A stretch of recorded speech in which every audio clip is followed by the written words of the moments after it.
আসসালামু আলাইকুম রহমতুল্লাহ। আজকে আপনাদের নিয়ে আসলাম দুবাইয়ের সর্ববৃহৎ indoor park IMG world of adventure. তো আজকে বাইরের তাপমাত্রা হচ্ছে ৪৫ থেকে ৫০ ডিগ্রি সেলসিয়াস, কিন্তু ভিতরের তাপমাত্রা একেবারে সহনীয়, প্রায় ২০ থেকে ২২ ডিগ্রি সেলসিয়াস। বোঝা যাচ্ছে ভিতরে অবশ্যই এয়ার কন্ডিশন রয়েছে। তবে এয়ার কন্ডিশন যদিও থাকে এখানে, তবে পার্কে যে ভাইবটা ভিতরে পাবেন আপনি, মনে হবে এটা একটা জঙ্গল, ঠিক আছে। তবে এন্ট্রি ফি কিন্তু প্রায় অনেক, ৩০০ থেকে ২৫০ দিরহাম। এই গাড়িগুলো দেখতেছেন, এই গাড়িগুলো হচ্ছে ট্যাক্সি, দুবাই ট্যাক্সি। তো আমরা সকলেই যাত্রীর জন্য ওয়েট করতেছি এখানে।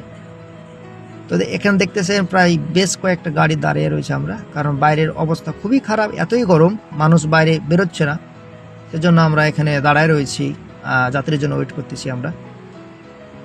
দেখছেন লম্বা অনেক লাইন, লম্বা লাইন লেগে গেছে আপনার ট্যাক্সি।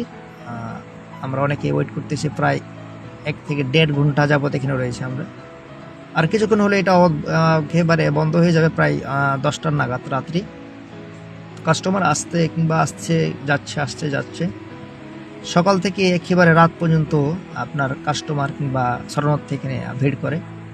এ মুহূর্তে বাইরের যে তাপমাত্রা, বাইরে বেরোনো একেবারে কঠিনের চাইতেও একেবারে কঠিন। এই দেখতেছেন যেগুলো রাইড, এখানে প্রায় ১ থেকে ১৫০ রাইড ভিতরে রয়েছে, যেগুলো পার্কে সচরাচর থাকে। অবশ্যই যারা আসবেন দুবাই, অবশ্যই এই ইনডোর পার্কটি ভিজিট করবেন।